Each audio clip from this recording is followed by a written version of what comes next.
السلام علیکم ورحمۃ اللہ وبرکاتہ۔ الحمد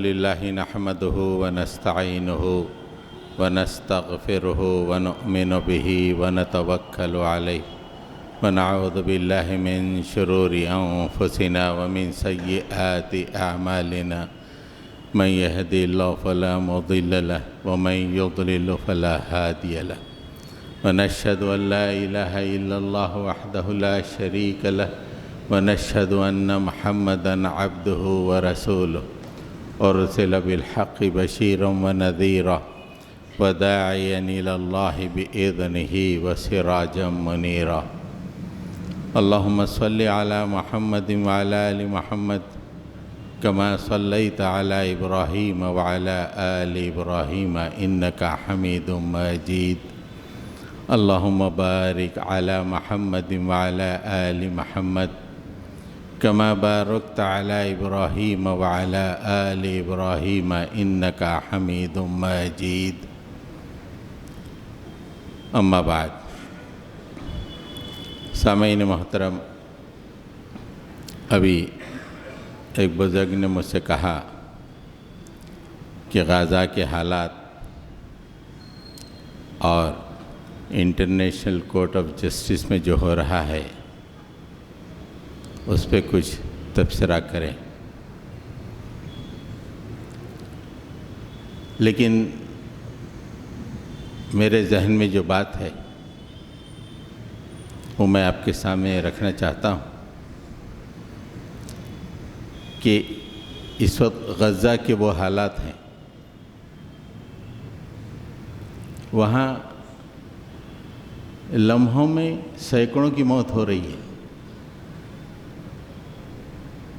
اور ادھر ہم جو شادیوں کا نظام بنائے رکھے ہیں اس طرف توجہ دیجیے آپ۔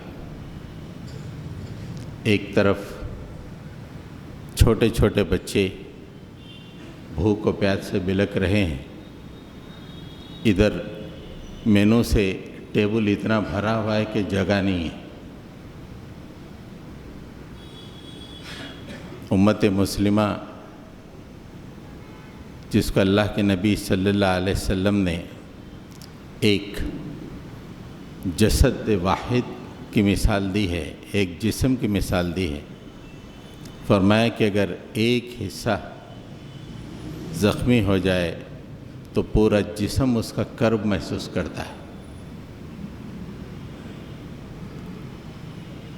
ایسا اس وقت ہمارے حالات دیکھ کے نہیں لگ رہا ہے۔ ہم نے اس وقت جو شہر حیدرآباد میں جو شادیوں کا نظام، یہ شادیوں کا جو رواج بنائے رکھا ہے، یہ ہلاکت خیز ہے۔ مولانا خلیل الرحمن سجاد ندوی صاحب نے اپنی ایک تقریر میں فرمایا تھا کہ حیدرآباد میں جو شادیاں ہو رہی ہیں وہ غیر اسلامی ہیں۔ یہ لفظ انہوں نے بتایا، اور انہوں نے یہ بھی کہا کہ مجھے اس میں کوئی شبہ نہیں ہے، یہاں کی جو شادیاں ہیں وہ غیر اسلامی ہیں، اور انہی شادیوں میں ہم مست ہیں، کیا بوڑھا کیا جوان، اور ملت پہ جو اس وقت مصیبت ہے اس طرف ہماری توجہ نہیں، اور ہمارے ذہن میں یہ خیال تک نہیں گزر رہا ہے کہ کیا ویسے حالات ہم پر نہیں آ سکتے ہیں، یہ خیال تک نہیں گزر رہا ہے۔ مولانا محترم نے جو بات کہی، شادیوں کا جو نظام ہم نے بنایا ہے وہ غیر اسلامی ہے، تو ہمارے جو شادیوں کے نظام ہیں اس پہ ہم آج 4 زاویوں سے گفتگو کریں گے۔ امید ہے کہ آپ حضرات غور سے سنیں، توجہ دیں۔ کئی لوگوں کو یہ بات بڑی ناگوار گزرتی ہے کہ شادی یہ اس پہ کیوں بولا جاتا ہے؟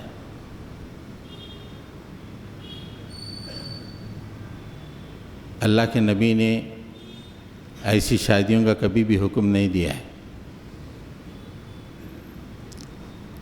تو ایسے لوگ جو کراہیت محسوس کرتے ہیں شادیوں پہ جب گفتگو ہوتی ہے، اس میں جو برائیاں ہو رہی ہیں اس پہ گفتگو ہوتی ہے، وہ قیامت میں اپنی اس نقطہ نظر کا مزہ چکھ کے رہیں گے.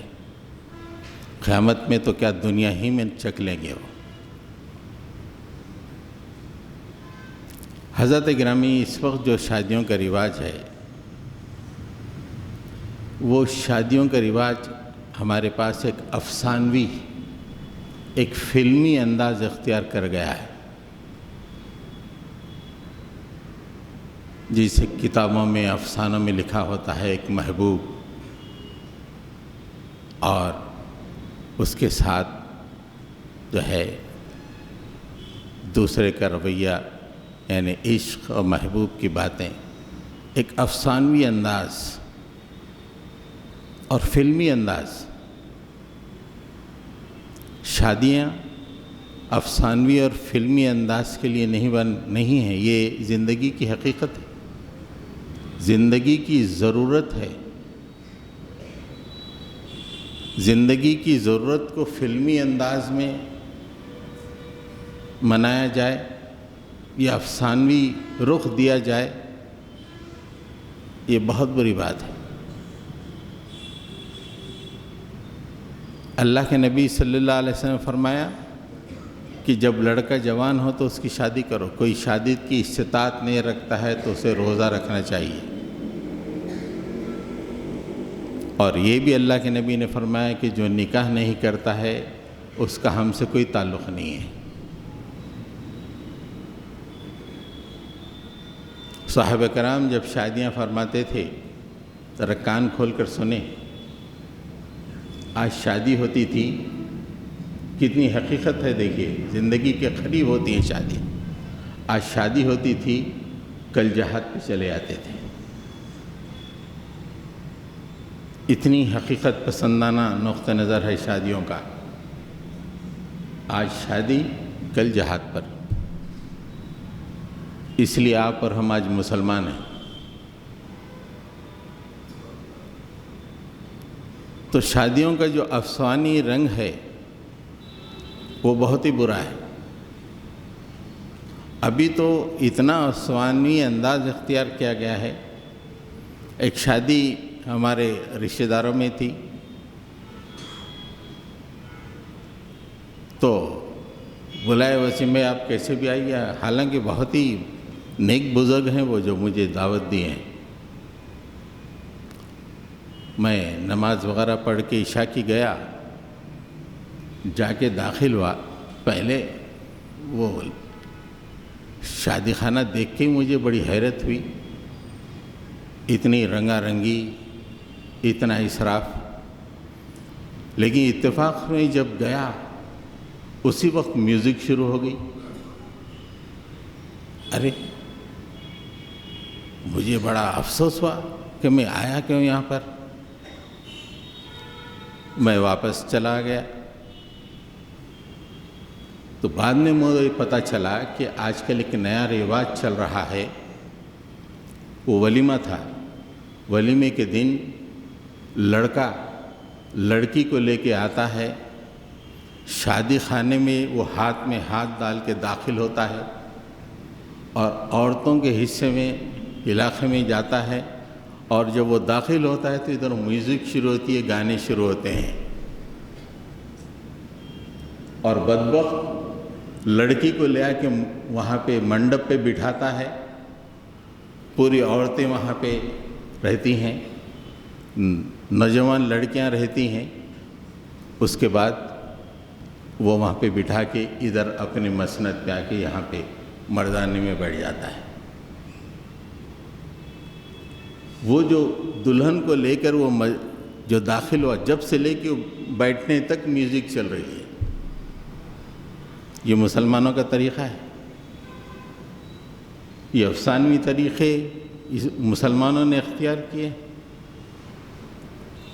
یہ بالی ووڈ میں طریقہ ہو سکتا ہے، لیکن اللہ کے نبی نے یہ طریقہ نہیں بتایا ہے۔ کئی دن تک میں ملول رہا کہ ایسی شادی میں گئی، اس کے بعد سے میں نے طے کر لیا، حالانکہ وہ بہت دیندار آدمی تھے جو مجھے دعوت دیے تھے، اس کے بعد سے میں نے یہ طے کر لیا کہ کسی شادی میں جانے ہی نہیں ہے۔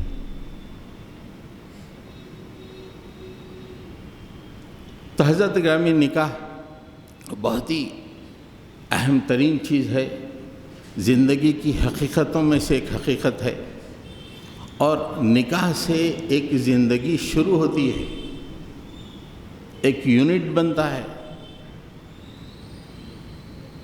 اور بالکل حقیقتی انداز میں اس کو دیکھنا چاہیے۔ حقیقت کا اندازہ اس سے بھی ہوتا ہے کہ اللہ کے نبی صلی اللہ علیہ وسلم نے نکاح کے موقع پر نصیحتیں فرمائی ہیں۔ ناچ گانے کی محفل اگر ہوتی تو وہاں پہ نصیحتوں کی کیا ضرورت ہوتی ہے؟ کبھی ناچ گانوں کی محفل میں نصیحتوں کی ضرورت ہوتی ہے؟ جو انتہائی سنجیدہ اور انتہائی حقیقت سے قریب جو چیز ہوتی ہے اس میں نصیحتوں کی ضرورت ہوتی ہے۔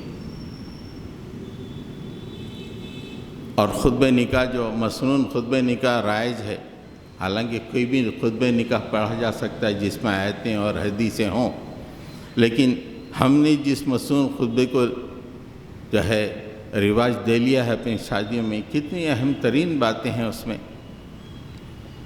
بہت سی باتیں ہیں، لیکن میں آپ سے بتاتا ہوں کہ 4 باتیں میں آپ کے سامنے رکھوں گا کہ وہ کتنی اہم ترین باتیں ہیں جس طرف ہماری توجہ ہونی چاہیے۔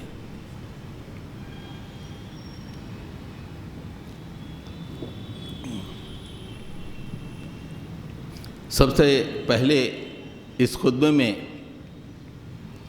اللہ تعالیٰ کا تقوی اختیار کرنے کی تاکید کی گئی ہے۔ ڈرو، یا ایھا الذین آمنوا اتقوا اللہ، یا ایھا الناس اتقوا ربکم، یا ایھا الذین آمنوا اتقوا اللہ حق تقاتہ، اللہ سے ڈرو۔ اللہ کے ڈر کے سائے سے نکل جاؤ گے تو زندگی برباد ہو جائے گی۔ جس اس چاؤ سے اس اپنی بیوی کو اپنی زندگی میں استقبال کر رہے ہو، یہ زندگی مشکل میں آ جائے گی اگر اللہ سے تم ڈر کر نہیں رہو گے۔ تم کو بھی اللہ سے ڈرنا ہے، تمہاری بیوی کو بھی اللہ سے ڈرنا ہے، جو شادی میں جمع ہوئے ان تمام کو اللہ سے ڈر کے زندگی گزارنا ہے۔ مومن کی زندگی کو نچوڑیں تو ایک ہی خطرہ نکلے، یہ اللہ سے ڈر کے زندگی گزار رہا ہے۔ یہ شادی کر رہا ہے تو شادی بھی بتائے کہ اللہ سے ڈرنے والا ہے۔ یہ کاروبار کر رہا ہے تو اللہ سے ڈرنے والا ہے۔ تو ایسے موقع پہ جس کو ہمیں کھیل کود فلمی انداز اختیار کیے ہیں، اللہ کے نبی کہہ رہے ہیں کہ اللہ سے ڈرو۔ اہمیت دیکھیے، ایک نیا یونٹ شروع ہو رہا ہے اور کئی سال تک چلے گا مل جل کر، اور اس کے لیے سب سے اہم ترین چیز اللہ کا ڈر ہے۔ دلہے کے لیے بھی، دلہن کے لیے بھی، تمام سامعین کے لیے بھی اللہ کا ڈر اہم۔ دوسری بات جو اس خطبے میں بیان کی گئی ہے اور بڑی خاص بات ہے، ان اللہ کان علیکم رقیبا۔ ایسی آیت ہے، اگر پوری سنجیدگی کے ساتھ اس پہ غور کیا جائے تو رونگٹے کھڑے ہو جائیں، آدمی بے چین ہو جائے۔ اللہ تعالیٰ تمہاری نگرانی کر رہا ہے، اللہ تعالیٰ تمہارے اعمال کو دیکھ رہا ہے، اس کی نگاہیں شادی خانے میں بھی لگی ہوئی ہیں، اس کی نگاہیں تمہاری زندگی کے ایک ایک مرحلے میں لگی ہوئی ہیں، وہ تمہاری نگرانی کر رہا ہے۔ تم کیا کر رہے ہو؟ تم مارواڑی ہو، تم یہودی ہو، نصرانی ہو، جو یہ طریقے تم نے شادی کے اپنائے، یا تم امت محمدی میں تمہارا تعلق ہے، جس میں اللہ کے نبی صلی اللہ علیہ وسلم نے شادی کو انتہائی سادگی کے ساتھ منانے کے لیے کہا ہے۔ اللہ کے نبی صلی اللہ علیہ وسلم کے پاس سب سے عمدہ شادی وہ ہے جو سادگی سے منائی جاتی ہے، اور اسی خطبے میں کہا گیا کہ اللہ تعالیٰ تمہاری نگرانی کر رہا ہے، تم چھڑے چھاٹ نہیں ہو، منمانی جو کر رہے ہو، جو تم زیادہ دن تک کی منمانی نہیں کر سکتے، اللہ کی نگرانی میں تم موجود ہو، اس کی نگاہیں لگی ہوئی ہیں۔ تیسری بات اللہ کے نبی صلی اللہ علیہ وسلم نے اس موقع پہ یہ فرمائی، یا ایھا الذین آمنوا اتقوا اللہ حق تقاتہ ولا تموتن الا وانتم مسلمون۔ اے دلہے، تیرے کو موت آنے والی ہے، مطلب یہ ہے اے بہت ناشرا، تیرے کو موت آنے والی ہے۔ آج منڈپ میں بیٹھ کے اترا رہا، موت آنے والی ہے۔ موت جب آئے گی تو اس وقت حالت اسلام میں رہنا، تو یہ مطالبہ ہے۔ موت کو بھول مت۔ شادی خانے کی رونقوں میں موت کو بھول گیا، یہودیوں اور نصرانیوں کے طریقہ اختیار کر لیا، اپنے ویڈیوز کو انسٹاگرام پہ ڈال دیا۔ تجھے موت آئے گی، اور جب موت آئے گی تو اللہ کا طرف سے مطالبہ یہ ہے کہ اس موقع پہ تجھے مسلمان ہونا ہے۔ سامعین سے بھی یہی کہا گیا کہ موت آئے گی تم کو، سب تیاری کرو۔ شادی کے موقع پر جشن میں آپے سے باہر مت ہو جاؤ، موت کی تیاری کرو۔ وَلَا تَمُوتُنَّ إِلَّا وَأَنْتُمْ مُسْلِمُونَ۔ زندگی کے ہر لمحے میں مسلمان بن کے رہو۔ شادی کرو تو مسلمان کی طرح شادی کرو، رشتہ کرو تو مسلمان کی طرح رشتہ کرو۔ یہ عین نکاح کے موقع پر، ارے دولہے تو مرنے والا ہے، موت کے وقت حالت اسلام میں ہونا بیٹا، یہ اللہ کے تو سے مطالبہ ہے۔ آج سے 5-6 مہینے پہلے ایک کلپ ایک صاحب نے مجھے بتایا، رونگٹے کھڑے ہو گئے۔ ایک دلہا ہے، شادی کی کوئی رسم چل رہی ہے، عورتیں گھیرے ہوئے ہیں، اچانک دلہا نیچے گرا، گرتے چیخو پکار شروع ہو گئی، فوری دواخانہ لے گئے، ڈاکٹر نے کہا براڈ ڈیڈ۔ کیسے موت ہوئی؟ ایک مومن نامحرم عورتوں کے درمیان اس کی موت واقع ہو، یہ ایک مومن شادی خانے میں کھانا کھاتے ہوئے اس کی موت واقع ہو، یہ مومنانہ کردار ہے۔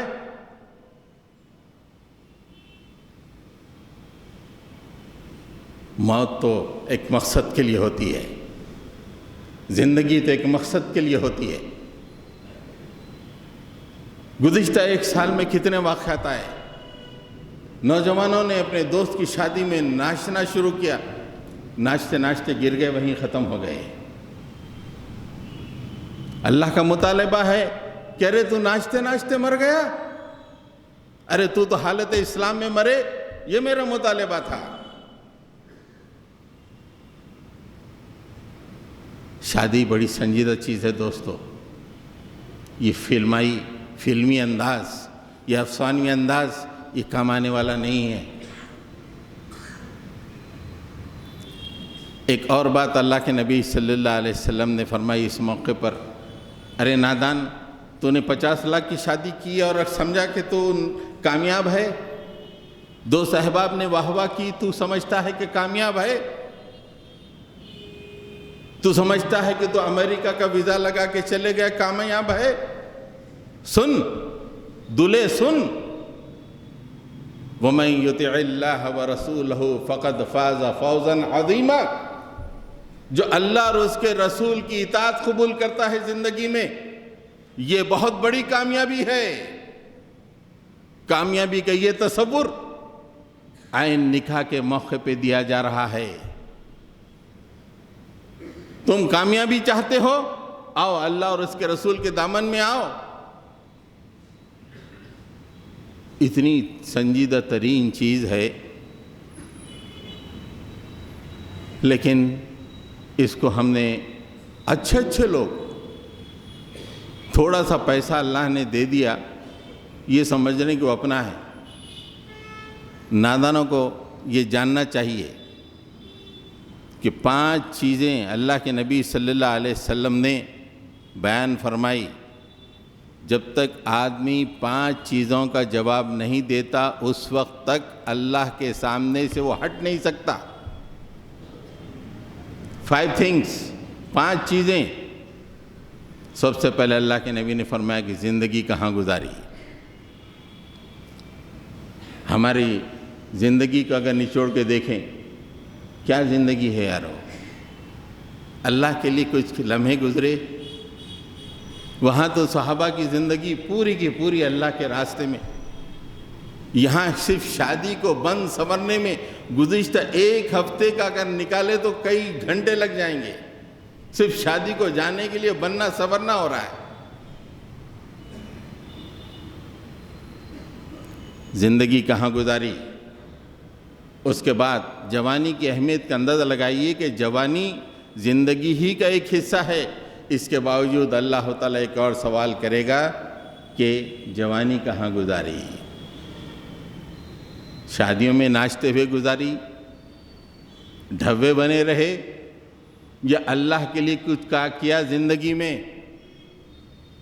زندگی میں اللہ کو خوش کرنے کے لیے کچھ کیا، یا ناچتے گاتے زندگی گزار دی؟ پھر تیسرا، مال کہاں سے آیا، کہاں سے کمایا؟ حلال ہے یا حرام؟ طریقہ کیا ہے؟ اس کا حساب ہوگا. پلاٹوں پہ قبضہ کر کے آپ نے بیچا، غریبوں کا مال مار دیا، رشتہ داروں کا مال مار دیا، تجارت میں دھوکہ دیا، نوکری دھوکے سے کی، یا زندگی میں مال تم نے اللہ کے خوشنودی کے لیے حاصل کیا، اس کے طریقے کے مطابق حاصل کیا؟ اور اس کے بعد دوسرا سوال مال کے بارے میں. ٹھیک ہے، آپ نے بہت ہی جائز انداز میں کمایا ہوگا، یہاں سے گزرے، سعودی عرب گئے، پوری محنت کی، سب کچھ کیا، بہت سارا مال آپ نے کمایا، ایک پائی آپ نے محنت سے کمائی، ویری گڈ، کامیاب. لیکن اس کا اگلا سوال ہوگا کہ مال کہاں خرچ کیا؟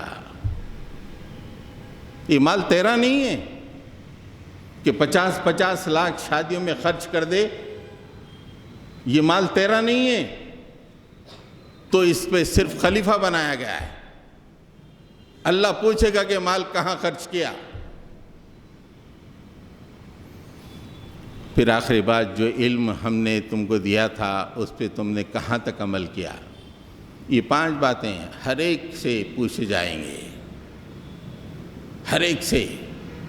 اور ہر آدمی سوچ لے کہ یہ 5 میں کون کامیاب ہونے والا ہے. صحابہ کرام کی زندگی دیکھ لیں، ان کی پوری زندگی، ان کی جوانی، ان کی کمائی، ان کا خرچ، ان کا علم، للہ رب العالمین، ہر چیز اللہ کے لیے ہے. اور ہماری زندگی، جوانی، کمائی، خرچ، علم صرف خواہشات نفس کے لیے ہے. یہ بگ ڈیفرنس ہے صحابہ میں اور ہم میں. ہر چیز خواہش نفس. عمرے کو جا رہے ہیں خواہش نفس کی تکمیل کے لیے. زندگی کا ایک عمل خواہش نفس تکمیل ہو. حضرت گرامی، شادی یہ ضرورت ہے اور بہت ہی سنجیدہ چیز ہے، اور شادی کو بہت ہی سنجیدگی سے لینا چاہیے. شادی کوئی عشق محبوب جیسے معاملہ نہیں ہے. اللہ تعالیٰ نے انسان کی ضرورت کے لیے شادی رکھی ہے، وہ ضرورت کی تکمیل ہوتی ہے۔ قرآن مجید میں شادی کے 2 مقاصد بیان کیے ہیں، وہ 2 سے ہٹ کے تیسرا مقصد نہیں ہے شادی کا۔ ہم فوٹو لے کے انسٹاگرام پہ ڈال دیں، کل یہی دوزخ میں پہنچانے والا ہے۔ هو الذی خلقکم من نفس واحدۃ وجعل منها زوجها لیسکن الیہا۔ اس آیت میں پہلا مقصد بیان کیا گیا کہ اللہ تعالیٰ نے تمہیں ایک نفس واحد سے پیدا کیا، اسی سے اس کا جوڑا بنایا۔ کیوں بنایا؟ لیسکن الیہا، تاکہ سکون قلب حاصل کرے۔ زندگی سکون قلب کے لیے بیوی سکون قلب کے لیے ہوتی ہے، زندگی میں سکون ملے اس لیے بیوی ہوتی ہے، اس لیے کہ زندگی بہت مشکل مراحل سے گزرتی رہتی ہے۔ یہ چمنزاروں سے نہیں، خالی پھولوں کو دیکھتے ہوئے نہیں گزرتی، یہ ریگزاروں سے بھی گزرتی ہے۔ کبھی کبھی زندگی بکھر جاتی ہے، ایسے میں بیوی ایسی ہونی چاہیے جو زندگی کے لیے سکون کا باعث بنے۔ اس لیے نہیں کہ وہ انتہائی میک اپ کر کے آپ کو how do I look like, اس لیے بولنے کے لیے نہیں ہے، زندگی میں سکون دینے کے لیے ہے۔ دوسری چیز جو اللہ تعالیٰ نے سورہ بقرہ میں بیان فرمایا، دن میں روزے میں تم بیوی کے پاس نہیں جا سکتے، لیکن جب رات ہو جائے تو اللہ تعالیٰ نے فرمایا فَالْآنَ بَاشِرُوهُنَّ وَابْتَغُوا مَا كَتَبَ اللَّهُ لَكُمْ۔ روزہ کھول لیا تم نے، اب تم بیوی کے پاس جا سکتے ہو۔ اس کے بعد دوسری اہم ترین چیز بتائی، اب بیوی کے پاس جا کے کیا حاصل کرو؟ اللہ تعالیٰ نے تمہارے لیے جو لکھ دیا ہے اسے حاصل کرو۔ اور اس آیت کی تفسیر میں علماء کرام لکھتے ہیں کہ اللہ نے کیا لکھ دیا؟ بہترین اولاد، ایسی اولاد جسے دیکھتے ہی دل خوش ہو جائے، آنکھیں ٹھنڈی ہو جائے۔ یہ شادی کا دوسرا مقصد ہے۔ پہلا مقصد سکون قلب، دوسرا مقصد بیوی کے ذریعے سے اپنی اگلی جنریشن کو حاصل کرنا ہے۔ یہ خالی ہاتھ میں ہاتھ ڈال کے فلمی انداز اختیار کرنے کا نہیں ہے شادی۔ تو حضرت گرامی، یہ تو پہلا تھا کہ فلمی انداز اور جو افسانوی انداز ہم شادیوں کا بنائے ہوئے ہیں وہ ہمارے لیے بڑا ہلاکت خیز ہے، جبکہ اللہ اس کے نبی فرماتے ہیں کہ زندگی کی ضرورت ہے اور یہ معاملہ بہت ہی سنجیدگی سے اس کو انجام دینا چاہیے۔ دوسرا معاملہ یہ ہے کہ یہ شادیوں کے موقع پہ جو اسراف ہو رہا ہے، آپ نے اگر 50 لاکھ لگا دی تو میرا کوئی نقصان نہیں ہو رہا ہے، یہ آپ کا ہی نقصان ہے۔ اس لیے کہ اللہ تعالیٰ نے آپ کو اگر مال دیا ہے تو یہ آپ کی زندگی کے قیام کی ضرورت ہے اور اسی سے آپ آخرت بنا سکتے ہیں۔ اگر اس کو آپ اسراف میں ختم کر دیں، آج تو آپ سینہ پھلا کے کہہ سکتے ہیں دیکھا میری شادی کیسی ہے، لیکن کل بہت پچھتائیں گے آپ۔ کل پیسوں کی ضرورت ہوگی تو کوئی دینے والا نہیں ہوگا، آج تو اینٹ رہے ہیں آپ۔ اللہ تعالیٰ فرماتا ہے وَلَا تَجْعَلْ يَدَكَ مَغْلُولَةً إِلَىٰ عُنُقِكَ وَلَا تَبْسُطْهَا كُلَّ الْبَسْطِ فَتَقْعُدَ مَلُومًا مَحْسُورًا۔ اپنے ہاتھ کو کاندھے سے باندھ کے نہ رکھو، یعنی کنجوسی مت کرو۔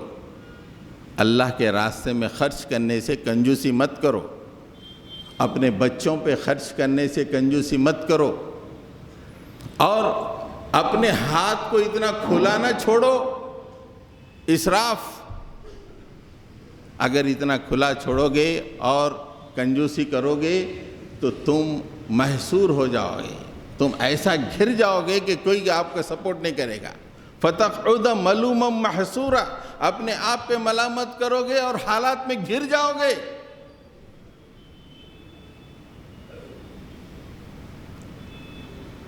مجھے ایک واقعہ یاد آ رہا، ایک صاحب اپنی زندگی میں اپنے بچوں کی بڑی گرینڈ شادیاں کرے، بہت گرینڈ شادیاں کرے۔ واہ واہ کیا شادی صاحب آپ کی، واہ آپ کی شادیوں کا معیار ہی کچھ اور ہوتا ہے، لوگ بولتے تھے۔ ہاں اللہ کا فضل ہے، یہ انداز۔ 2020 میں کووڈ کی وبا پھیلی، کووڈ ہو گیا ان کو، دواخانے میں لے آ کے شریک کرائے۔ ظاہر بات ہے کووڈ کا علاج تو نہیں تھا، لیکن ڈاکٹر لوگ جو ہے خالی سانس چلانے کی کوشش کرے۔ لاش جب دیے تو 45 لاکھ روپے کی بل دیے، پیسے نہیں ہیں، 45 لاکھ روپے کی بل، پیسے نہیں ہیں۔ وَلَا تَجْعَلْ يَدَكَ مَغْلُولَةً إِلَىٰ عُنُقِكَ فَلَا تَبْسُطْهَا كُلَّ الْبَسْطِ فَتَقْعُدَ مَلُومًا مَحْسُورًا۔ کیا ہے، میں نے اتنی شاندار شادیاں کی، آج میرے علاج کے لیے پیسے نہیں ہیں، میری لاش آ رہی ہے، میرے بیوی بچوں کے پاس پیسے نہیں ہیں۔ اے کاش وہ پیسے میں خرچ نہ کرتا تو کم سے کم میرے بیوی بچوں کے پاس اتنے پیسے ہوتے کہ میرا علاج کرواتے۔ یہ بات جو قرآن کہتا ہے شادی خانے میں سمجھ میں نہیں آتی، دواخانہ جا کے دیکھیے وہاں پہ سمجھ میں آتی ہے۔ جن کے پاس لاکھوں کی بل آتی ہے ان سے پوچھئے بھائی تم نے شادیاں کیسا کرے۔ حضرت گرامی، مال جو ہوتا ہے، مال اس کا جو ایفیکٹ ہوتا ہے، آپ کسی بھی اکنامسٹ سے یا فائنانس فیلڈ کے سے رہنے والے سے پوچھئے، مال کا جو معاملہ ہے آج خرچ کر دیا آج ختم نہیں ہوتا، آج مال آ گیا یہ معاملہ ختم نہیں، یہ لائف لانگ چلتا۔ آج اگر کچھ کرے کئی سالوں کے بعد اس کا ایفیکٹ ہوتا ہے۔ ایک اور مثال دیتا ہوں میں، ایک نالائق صاحب تھے، ایک لائق صاحب تھے۔ آج سے ان دا 80s میں ایک صاحب کے پاس 50,000 روپے تھے، ان کے دوست کے پاس بھی 50,000 روپے تھے۔ ایک صاحب نے 50,000 میں اپنی بچی کی شادی کر دی۔ لائق صاحب بولے 50,000 ہیں، ایک پلاٹ لے کے ڈال دیں گے، بچوں کو کام آ جائیں گا۔ نالائق صاحب کیا کرے، گرینڈ شادی کر کے 50,000 اڑا دیے۔ 2000 جب آئے تو 50,000 جا کے 5 کروڑ ہو گئے۔ دیکھیے، حالانکہ 50,000 جب خرچ کر دیے ہو گیا، لیکن اس سے ایفیکٹ کہاں تک آتا، آدمی جب تک نہیں زندہ ہی نہیں اس کے بچوں تک آتا ایفیکٹ۔ آج ہم یہ بات نہیں سمجھتے، چھوٹی سی بات، کہ آج ہم یہ جو خرچ کر رہے ہیں پیسے، کل ہمارے لیے کیا ہوگا۔ آج یہ لوگ کھائیں گے، ویری گڈ بولیں گے، چلے جائیں گے، لیکن کل ضرورت ہوگی تو کوئی آپ کو ایک پیسہ نہیں دے گا۔ میں جو باتیں کر رہا ہوں مجھے کوئی فرق نہیں پڑتا، یہ آپ کو ہی فرق پڑنے والا ہے۔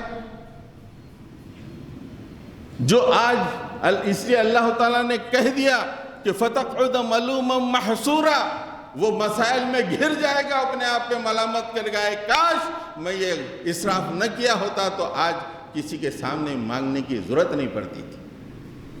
اللہ کی آیتیں زندگی میں آ جاتی ہیں۔ مال جو ہے ایک مومن کے لیے صرف 3 خرچے ہی اس کے لیے بہترین جو ہے خرچ ہے۔ 3 خرچ، یہ زیادہ سے زیادہ 4 خرچ کر لیں، سمجھ لیں۔ سب سے پہلے جو بھی مال ہے وہ اللہ کے راستے میں خرچ کرنا، یہ تین جتنے بھی مال خرچ کر رہے ہیں یہ لوٹ کے آپ کے مال میں اضافہ کرنے والے ہیں. یہ شادیوں میں جو دوسرے معاملوں میں جو خرچ ہو رہے ہیں خرچ ہو جائے گا، لیکن میں وہ تین طریقے بتا رہا ہوں جس سے مال بڑھتا ہے. اللہ کے راستے میں مال خرچ کرو. اللہ تعالیٰ فرماتے ہیں من ذا الذی یقرض اللہ قرضا حسنا فیضاعفہ لہ اضعافا کثیرہ. کون ہے جو اللہ کے راستے میں پیسے خرچ کرتا ہے؟ یہ شادیوں میں نہیں، ان پیسوں کو غریبوں پہ، میرے غریب لوگوں پہ، یتیموں پہ خرچ کرتا ہے. میرے راستے میں مجھے کون خرچ دیتا ہے؟ جاؤ، وہ میرا بندہ بھوکا ہے اسے کھانا کھلاؤ. جاؤ، وہ غریب پریشان ہے اس کی پریشانی کو دور کرو. کون ہے یہ کام کرنے والا؟ اللہ تعالیٰ کہتے ہیں کہ یضاعفہ لہ، ہم اس کی مال میں اضافہ کر دیتے ہیں. اور کتنا اضافہ؟ اضعافا کثیرہ، بہت اضافہ کر دیتے ہیں. اللہ کے راستے میں پیسہ لگاؤ تو یہ خرچہ نہیں ہے. شیطان کے راستے میں پیسہ لگاؤ، خرچہ ہے، پریشان ہو جاؤ گے. یہ شادی میں پیسے کچھ حاصل نہیں ہے. اللہ کے سامنے راستے میں خرچ کرو، اللہ بڑھا دے گا.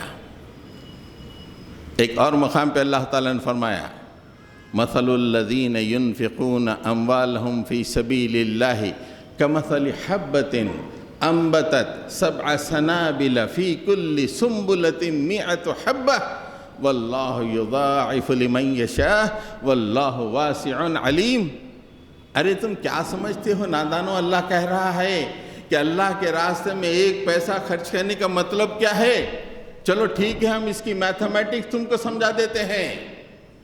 اللہ کہہ رہا ہے کہ اس کی میتھمیٹکس یہ ہے کہ اگر تم ایک دانہ زمین میں بو، یعنی 1 روپیہ اللہ کے راستے میں خرچ کرو، تو اس کے ایک پودا نکلا، اس کے 7 بال نکلے اور ہر بال پہ 100 دانے لگے.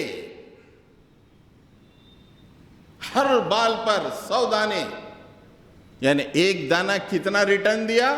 700. یہ محدود میتھمیٹکس اللہ تعالیٰ بتا رہے ہیں. سمجھو، شادی خانوں میں پیسہ خرچ کرو گے دوزخ میں جاؤ گے. یہاں خرچ کرو گے تو دنیا میں اتنا اضافہ کریں گے. کبھی کبھی تو ہم یہ میتھمیٹکس کو اٹھا کے دیوار پہ مار دیتے ہیں. واللہ یضاعف لمن یشاء، اللہ تعالیٰ جس کے لیے جتنا چاہے اضافہ کر دیتا ہے. آپ سوچ نہیں سکتے ہیں یہ مال جو دیا گیا ہے یہ آخرت کا گھر بنانے کے لیے، جنت کا گھر بنانے کے لیے، دوزخ کا ڈلہ بننے کے لیے نہیں دیا گیا ہے. یہ مال وَابْتَغِ فِيمَا آتَاكَ اللَّهُ الدَّارَ الْآخِرَةَ وَلَا تَنْسَ نَصِيبَكَ مِنَ الدُّنْيَا. جو کچھ بھی تجھے دنیا میں دیا گیا ہے اس سے آخرت کا گھر بنانے کی کوشش کر. ہاں، شادیاں وغیرہ دنیا میں سادگی سے انجام دے لے. وَلَا تَنْسَ نَصِيبَكَ مِنَ الدُّنْيَا، دنیاوی ضرورات ہیں اس کو بھولو مت، انجام دے لو. لیکن کیا مال ہے؟ آخرت کا گھر بناؤ. دوسرا انویسٹمنٹ ہے بزنس میں. بزنس میں اگر آپ انویسٹ کریں گے تو امکان ہے کہ آپ کا مال بڑھے گا.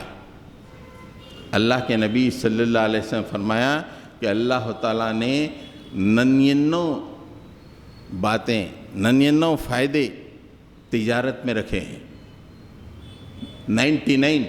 آدمی 2 طرح سے کماتا ہے، ایک تجارت کے ذریعے سے، دوسرا مزدوری اور کام کرنے کے ذریعے سے. اللہ کے نبی نے فرمایا کہ تجارت میں 99 حصے ہیں. تجارت میں مشغول کرو، چھوٹی سی تجارت، یہ ریٹرن دنیا میں ہوگا. اور مومن کا دوسرا پیسے کا خرچ یہ ہے، تجارت میں لگاؤ. اگر تجارت بڑی تو مسلمانوں کا فائدہ ہوگا، انہیں نوکریاں ملیں گی، ایمپلائمنٹ ملیں گے. آپ اندازہ لگائیے کہ ایک سیزن میں مسلمان پورے حیدرآباد کے 2-2.5 ہزار کروڑ روپے خرچ کرتے ہیں شادیوں میں. کیا اسے 1-2 انڈسٹری نہیں لگائی جا سکتی؟ کتنے مسلمان بچے امپلائمنٹ پا جائیں گے؟ تجارت لگاؤ. اور تیسرا ہے اپنے بچوں پہ خرچ کرو، ان کی تعلیم پر. اللہ کے نبی نے فرمایا کہ بہترین صدقہ وہ ہے جو تم اپنی بیوی بچوں پہ خرچ کرتے ہو. اچھی تعلیم دو، انہیں زندگی کی اوج گاہوں پہ پہنچاؤ، اٹھاؤ انہیں چبوتروں سے. یہ چبوتروں میں زندگی تباہ کر رہے ہیں، زندگی کی اوج گاہوں میں پہنچاؤ. ان کے اوپر خرچ کرو پیسہ، ان کی تعلیم پر، ان کی تربیت پر. یہ تین ہی ہے، چوتھا کوئی دوسرا نہیں ہے. ہوٹلنگ کرنا ناجائز، گھر میں بنا کے کھاؤ ایک سے اچھی چیز بچوں کے لیے. شادیوں کا جو یہ رواج ہے بہت برا ہے. اللہ کے نبی صلی اللہ علیہ وسلم کے 3 ولیمے میں نے میری نگاہ سے بخاری میں گزرے ہیں. ذرا ولیمے میں شاندار جاتے نا، دیکھے تو ذرا وہ 2 بھائی بولنا پڑتا، اتنی دور رکھتا ہوا، اتنے آئٹماں رہتے، ہاتھ بھی نہیں آتے. ذرا 2 بھائی. ہمارے پاس جو ہے بچپن میں 4 آدمی کا ایک وہ رہتا تھا. 4 ذرا ٹیبل کم پڑ گیا تو 8 ہو گئے، 8 بھی ٹیبل کم پڑ گیا تو 10 کر دیے، اس لیے کہ آئٹم زیادہ رکھنا ہے. ساکھ کیسے بیٹھتی؟ ساکھ کیسے بیٹھتی؟ انسٹاگرام پہ لوگ کیسا بولیں گے، واہ واہ کیا دعوت ہے. اللہ کے نبی صلی اللہ علیہ وسلم کے بارے میں صحابہ کہتے ہیں کہ حضرت زینب بنت جہش سے آپ نے نکاح فرمایا تو صحابہ کہتے ہیں کہ آپ نے ایسا ولیمہ دیا جو آپ نے کسی شادی میں نہیں دیا. آپ نے اس ولیمے میں 1 بکری کو ذبح کیا، 1 بکری کو ذبح کیا اللہ کے نبی نے. اور حضرت زینب بنت جہش سے آپ کا نکاح ہوا، اور صحابہ کہتے ہیں کہ ایسا ولیمہ ہم نے آپ کی کسی نکاح کا نہیں دیکھا، اور وہ 1 بکری. اور راوی کہتے ہیں کہ جب بکری ذبح ہوئی، کھانا تیار ہوا تو رسول اللہ نے کہا کہ جاؤ لوگوں کو بلا کے لاؤ، کھانا کھائیں گے.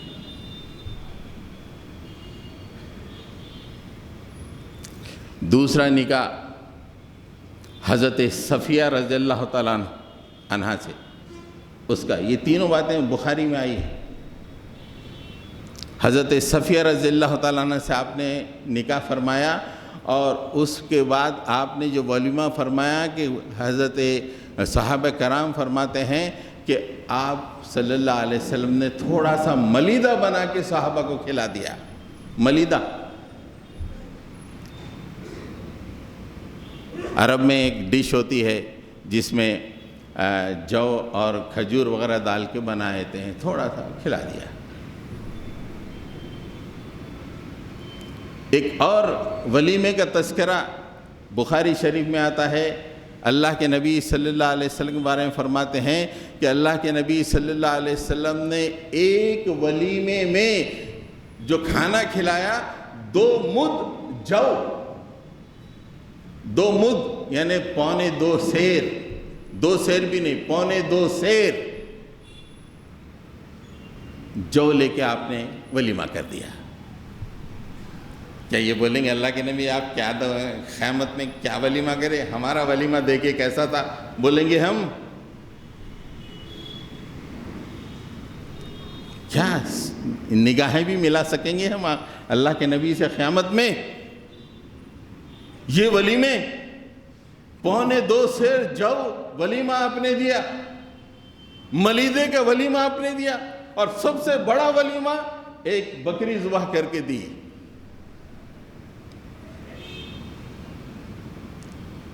یہ باتیں بہت بری لگ رہی ہوں گی، قیامت میں پتہ چلے گا جب اللہ کے نبی دھتکار دیں گے، چت تو نے صرف شادیوں کے لیے زندگی گزاری، میری شریعت کے لیے تو نے کچھ نہیں کیا.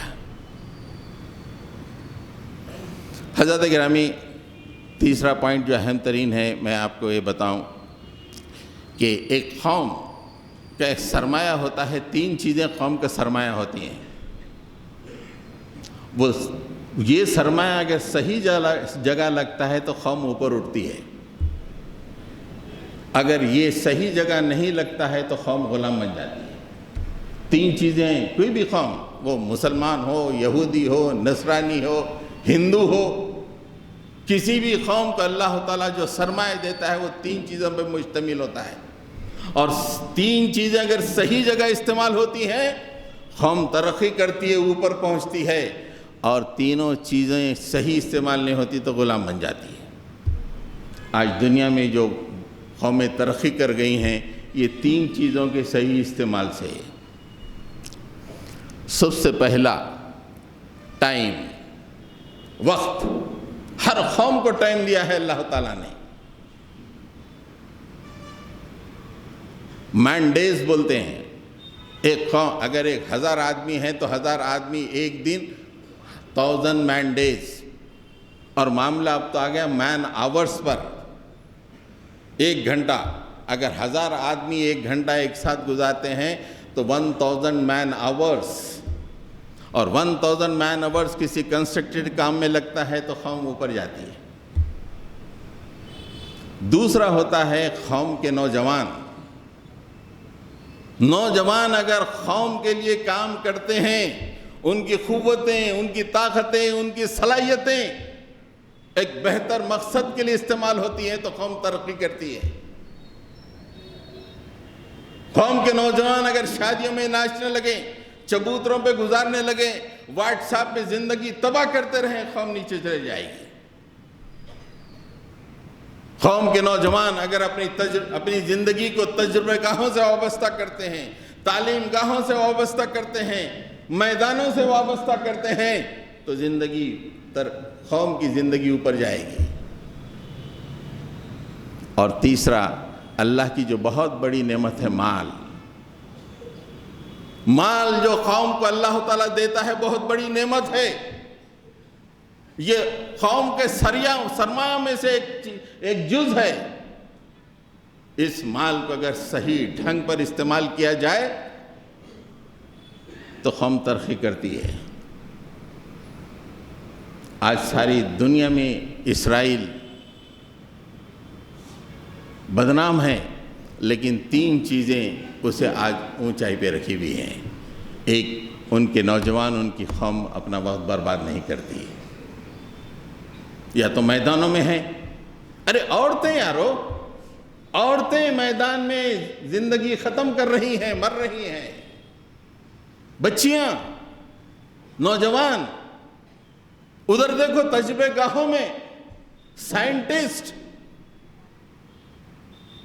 ہر نوجوان، ہر آدمی وقت لگا رہا ہے۔ اور پھر مال، جتنے بڑے بڑے لوگ ہیں، امریکہ کے پریزیڈنٹ کو بنا رہی تو مان لے الیکشن لڑ، لیکن اسرائیل کا فیور کر، بلینز آف ڈالر۔ اتنے کانگریس مین ہیں، 90% کانگریس، 19% سینیٹر اسرائیل کے خلاف کچھ بول نہیں سکتے ہیں، اس لیے کہ جتنے مالدار لوگ ہیں پورا مال وہ دے رہے ہیں کہ اسرائیل کے لیے ہم خود دینے کے لیے تیار ہیں۔ اور یہ مسلمان قوم ہے، کروڑوں روپے شادیوں میں تباہ کر رہی ہے، اور یہاں سے بدتر حال پاکستان کا ہے۔ حضرت گرامی، آخری بات جو اہم ترین ہے، حالانکہ 2-3 اور تھے لیکن میں جلدی سے ختم کرتا ہوں۔ یہ جو اپنا معاملہ چل رہا ہے، رواج، ریت، اس کا اینڈ بہت بھیانک ہے، بہت بھیانک اینڈ ہے اس کا۔ سقوط حیدرآباد 1948 میں ہوا، یعنی حیدرآباد ایک سٹیٹ تھا، ختم کر دیا گیا آپریشن پولو کے ذریعے سے۔ اس سے پہلے کہ اگر آپ تاریخ اٹھا کے دیکھیں، ایسی شادیاں تھیں، 7 دن کی شادیاں چلتی تھیں۔ یہ جتنی آج جو رسمیں ہیں، مہندی کی رسم اسی زمانے کی ہے، بری جانے کی رسم اسی زمانے کی ہے، چوتھی کی رسم اسی زمانے کی ہے، شادیوں کی جتنی رسمیں ہیں اسی زمانے سے آئی ہیں۔ مسلمان انہی شادیوں میں مشغول رہا کرتے تھے 1948 تک۔ اچانک انڈین یونین کی ملٹری آ گئی گھروں میں داخل ہو گئی. نوجوان لڑکیاں جو مہندیوں میں، شادیوں میں، بجانے میں، گانے میں رہتی تھیں، بولے اب ہم عزت کیسے بچائیں؟ کئی لڑکیاں سینکڑوں تعداد میں کنووں میں گر گئے، اس سے کہ یہ نوجوان یہ ہمیں کیا بچائیں گے؟ کنووں میں کود گئے. ادگیر اور کرناٹک کے کچھ علاقوں کے آپ جا کے داستان سنیے. یہ اسی شادیوں کا رواج تھا جسے ہم شان سے تیار ہو کے جاتے ہیں. اس کا انتہا بڑی مشکل ہے، وہی ہونے والا ہے. اللہ تعالیٰ نے ایک آیت سورہ نحل میں فرمائی، ضرب اللہ مثلا قریۃ کانت آمنۃ مؤمنۃ یأتیہا رزقہا رغدا من کل مکان فکفرت بانعم اللہ فأذاقها اللہ لباس الجوع والخوف بما كانوا يصنعون. ایک بستی کی مثال اللہ تعالیٰ نے دی ہے. ہو سکتا ہے وہ حیدرآباد ہو، کوئی بھی بستی ہو. اللہ تعالیٰ فرمائے کہ ایسی بہترین بستی، دنیا کے ہر علاقے سے مال وہاں پہ دوڑا چلا رہا تھا. من کل مکان یاتیہا رزقہا رغدن، بہت زیادہ مال. سعودی سے ڈالر آ رہے ہیں، دبئی سے آ رہے ہیں، اور امریکہ سے آ رہے ہیں، آسٹریلیا سے آ رہے ہیں، ہر طرف سے مال ہی مال آ رہا ہے. فکفرت بانعم اللہ، لیکن ظالم بستی نے اللہ کی نعمتوں کی ناشکری کی. اللہ کو ناخوش کرنے کے لیے شادی خانے سجا دیے، اسراف کیا. اور اس کے بعد اللہ تعالیٰ فرماتا ہے کہ جب فکفرت بانعم اللہ، جب انہوں نے ہماری ناشکری کی تو ہم نے کیا کیا؟ فَأَذَاقَهَا اللَّهُ، اللہ نے انہیں مزہ چکایا. کس کا؟ لباس الجوع والخوف، ان کے اوپر بھوک اور خوف کا لباس اللہ تعالیٰ نے پہنا دیا. جو شادیوں میں پیٹ بھر کھا رہے تھے وہ کئی دنوں تک بھوکے رہنے لگے. شادیوں میں لاکھوں خرچ کر رہے تھے، ایک ایک پائی کے لیے ترسنے لگے. یہ اللہ کا قانون ہے جو اللہ نے سورہ نحل میں آیت نمبر 112 آپ بار بار پڑھیے کہ اللہ کی نعمتوں پہ جو قوم ناشکری کرتی ہے وہ نعمتوں کو کھینچ کے اللہ تعالیٰ اس پہ بھوک اور خوف کو مسلط کر دیتا ہے. آج یو پی میں جا کے دیکھیے، ہر مسلمان ڈر رہا ہے. کم سے کم یہاں پہ ویسے حالات ابھی نہیں آئے ہیں، لیکن ہم نے جو سسٹم رائج کر دیا ہے وہ دن ایسا لگ رہا ہے کہ قرآن کی روشنی میں کوئی دور نہیں ہے. اللہ تعالیٰ سے دعا ہے کہ اللہ تعالیٰ ہمیں توفیق صحیح عطا فرمائے، ہمیں اللہ کی خوشنودی کے لیے زندگی گزارنے کی توفیق عطا فرمائے. رب اغفر وارحم انت خیر الراحمین. صلی اللہ تعالیٰ علی محمد وآلہ وسلم. حضرات گرامی، خوشی کا موقع ہے. عصر سے لے کے عشاء تک آپ قرآن کے ساتھ بیٹھ سکتے ہیں. زندگیاں میں واٹس اپ ہو گیا، بازاریں ہو گئیں، دوستیاں ہو گئے. قرآن کے ساتھ 5 بچوں کے تکمیل قرآن کا معاملہ ہے. 5 بچوں کا عصر سے لے کے ان کا ایگزامینیشن ہے. اساتذہ ان سے پوچھیں گے کہ یہاں سے پڑھو. آپ حیرت زدہ ہو جائیں گے کہ بچے وہاں سے پڑھ لیں گے. عصر سے لے کے عشاء تک پروگرام ہے، عشاء کے بعد بھی پروگرام ہے. فارغ کیجئے اللہ کے کلام کے لیے، تو یہ آپ کے ہماری زندگی میں برکتوں کا باعث بنے گا. رب اغفر وارحم.